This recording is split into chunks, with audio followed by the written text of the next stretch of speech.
Greg Cote, as our Miami Dolphins expert, I need you to explain something to me. Okay. Now, yesterday we took a step back and we kept perspective. Is Greg the Miami Dolphins expert? I'm not trying to. It's either him or Billy. Okay. All right, so I'll ask all of you. You know what? I shouldn't have done that. I'm sorry. No, it's okay. Ask Greg. No, it's fine. Give it to We've Greg. still taken a step He wrote back. the book. We've taken a step back. We're taking perspective on this season. And the one thing I'm confused about is the difference between the Dolphins' defense at home and on the road. I believe at home they're second in the league in points against. Right. And I believe they're the worst on the road. And they have consistently been like that. And TV the other night showed a stat that they have the greatest home road defensive differential in the NFL since 1982. So it's almost like historic that they're so good at home, averaging 14, 15 points allowed. And then on the road, they average 32 points allowed. I don't know how you can explain it. I would like to take a stab at it. Yeah, please. They've played bad offenses at home, and they've played decent offenses. They played on the road. Bills at home. That's a good guess, though. What Mike is saying is probably They a good guess. They played They Bills played at Baltimore home on the road. in 150 degrees. Yeah. But if you look at Go through them right now. Just rattle home and away. let's go. Let's work in reverse order. You've played the Chargers and Niners on the road. That's certainly an upgrade over your homestand over the Texans and Browns. Fair. Yes. And Yep. then you played the Bears, who are all of a sudden clicking offensively, and the Lions that have turned into a pretty nice defense. You won both those games, but those were high-scoring affairs. Then you had a Sunday Night Football game against one of the more limited offenses in the Steelers. Pittsburgh Steelers. Now, you did a really good job against the Vikings, I thought, defensively, but they scored 24 points on you, and that's a better offense. That was a home game, the Vikings? That was a home game, and Miami went into that game. They might have won that game if they were fully healthy. We don't know. The road game, that Jets game got out of hand because of all the injuries, and they put up a 40-burger as that game went out. But you also played the Bengals on the road with a very good offense. So You played I the get your Ravens point. on the road. They played two good, what we would call, we're calling the Vikings good offense. Yes. They played two, what we would consider decent to good offenses at home, and they've played more than that on the road. They've sat-patted at home because they've had teams like the Patriots weigh down those offensive numbers. You know what? That's why we talked this out. I feel better now.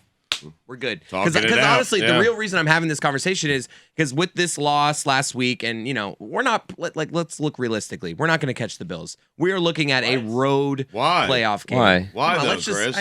I know you guys want to do the thing where we're just No. It's I'm a not division game, and the Bills haven't been so overwhelming. They're not Look, the team that they were, I would say, let's just talk a month and a realistic. half ago. No. We could catch the Bills. But Hold on a second. I'm with Mike on this. Why are you your teams played well this year? They're a good team. Yeah. Last 2 weeks have been ugly.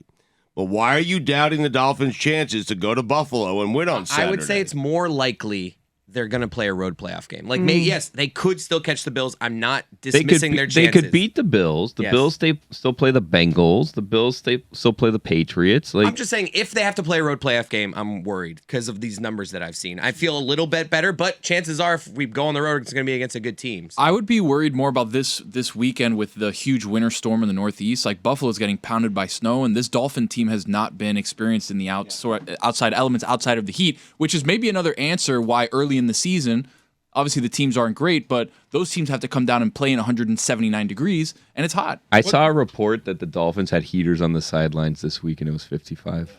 That's not good. It's not looking good for What's Buffalo. the status for Jeff Wilson entering this? Because if the elements are bad, you would trust your running backs, even though Singletary's had a nicer year for him. When you talk about Buffalo's running game, it's really Josh Allen. And he touches the ball every play. So you'd like to go in there with Jeff Wilson to see if you can counterpunch that. I know he got hurt the last game. You know what scares me is I know I'm going to keep doing this thing where I'm talking about going on the road for a playoff game. I know they could catch the Bills and get a home playoff game, but going to Cincinnati in the first round terrifies me. That is terrifying. I think you should be scared of going up against Tennessee. But I'm just saying, of those two options, though, I'd rather go to Tennessee. What You'd rather go to Baltimore is where you'd But rather go. I'm expecting Cincinnati to leapfrog Baltimore. Baltimore's a very physical team, and I think the one concern that I had about this Dolphin teams as the season played out, and I started having more faith the more that the running game got online, and they've had a bit of a hiccup here, is Dolphins very fast. People conflate speed with finesse. However, not the biggest players. I don't think it's a huge knock on the Miami Dolphins to call them more of a finesse team. Yeah. When you run up against physical teams like San Francisco, it hasn't gone well for them. And Tennessee's a very physical football team. their ball control. Like, that's the recipe, especially if you have to go on a road. You should be scared of that scenario. It's why getting one of these 3 games on the road I thought was essential. And now y'all thought that they'd find a way to go 1-2 maybe entering this road trip, right? You've started out 0-2. You kind of have to get this one, especially with that Patriots game on Monday night. I want to scare you guys because you've kind of been in control all season long, but when I was growing up, scary. the Dolphins always kind of fell apart in December. Yes. And this is looking like a little bit of a throwback. Yeah, and the Chargers game is the one of those 3 that they had to win. And Not if they win this Sunday. Only takes one prong. Look, nobody was surprised they lost at San Francisco. Nobody's going to be surprised if they lose in Buffalo. I was very surprised they lost at the Chargers. And the Dolphins at 8-5 are where they should be because they're a flawed team. They're not a superpower. Greg. They're not a top-tier team in this league. Greg. I could list 5 things off the top of my head that they don't do particularly well. I would like to hear those 5 things. The 5 things the Dolphins don't do particularly Protect well. the passer. Run the ball. Yeah. They don't run the ball. And when McDaniel came over, that was supposed to be his forte. You're right. Okay, and Yeah. I think Mostert, obviously, when healthy, he's faster than hell. He's should be pretty good. Jeff Wilson, I thought, was a nice trade, but they just, on balance, they do not run the ball well. They don't create takeaways. They don't create defensive turnovers like they did last year Yeah, at the secondary is concerning. I appreciate the level-headed Dolphin fan, but it was really disconcerting entering that game because what Miami does well, Los Angeles does not defend well against. That was like Collinsworth said. That was a weird game. They man. don't. The they Chargers had Derwin just, James out.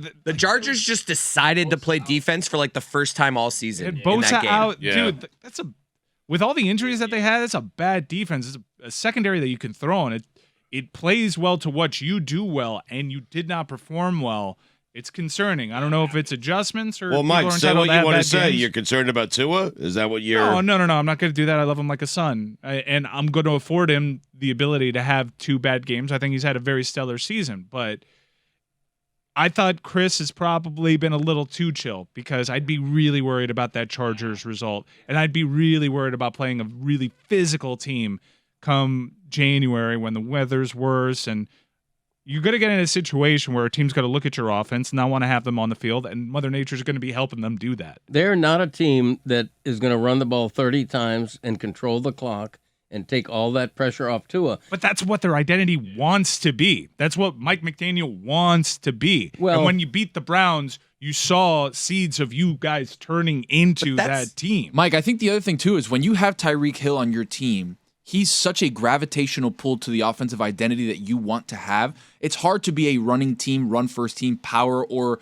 gap scheme running team when you have him. Yeah. You need to utilize him so much. Mike, you're saying that based off of Kyle Shanahan, right? That's what his offense was. You're expecting McDaniel to. I think McDaniel might have a little more passing game than Shanahan. Like, Well, I know he he's showed- coming from that system, but I think his version of that offense is. Let's be, But he let's was a be run careful. game Kyle guy. Shanahan and Matt Ryan had a very nice passing offense, but I would say ideally those teams have an identity dating back to Mike Shanahan. They had really good passing teams, but they want to control the ball and have a good run game. And Mike McDaniel in his post-game press conferences and all the press conferences that Greg has gone to knows that he needs to get this running game online. I think the encouraging thing is that you guys found ways to win big-time games against good opponents without doing what Mike McDaniel essentially wants to do with this football. Right. I get that. Look, when you have Tyreek Hill and Jalen Waddle, I get that your identity is going to be a passing offense. Tyreek Hill has been just beyond great. He's the player of the year for Miami, in my opinion. But there are times when you have to run the ball, and one of those times is in the snow in Buffalo. And if you can't, if you have to throw the ball in that weather at Buffalo, that's not a recipe to win. You know, and you have to, now is the time of year, weather-wise and otherwise, where you have to be able to run the ball if you need to. And I'm not sure the Dolphins can do that. I'm excited to see McDaniel adjust to the adjustments. Like we talked about yesterday, I think that the league Hasn't is done just it yet, the though. game plan is kind of this is what the Dolphins are going to do. They've been beating you up, and last 2 weeks the league has been like, all right, let's see what they do if we do this, and it hasn't worked for the Dolphins. I know with the snow in Buffalo, it might it kind of ruffles things up. I don't know how they're gonna game plan there, but I'm excited to see McDaniel's offense in the Let me see what you got, McDaniel. Let's go. The weird thing that has happened, at least from my vantage point over the last couple of weeks, is what's happened to Jalen Waddle. He's been absent. Yeah. He's been hurt. Yeah, he got hurt. I know, and now Tyreek Hill's a little bit banged up too. So, It was kind of funny to watch Tyreek Hill on that long touchdown pass. As he's getting into the end zone, you see him hopping on one foot. So it's wow, he's playing through something right here. Yeah. And it's he better get to the sideline quick. And then he realizes, we planned for a touchdown celebration. And then he goes over to the middle of the end zone That's and the motorbike. does the motorbike The and injury starts sprinting. but the injury didn't hamper the celebration. That's what I mean. That's Right. what I was he's like, my ankle hurts right now as I just hopped into the end zone, but we worked on this thing. I got to go do the celebration. Priorities, Chris.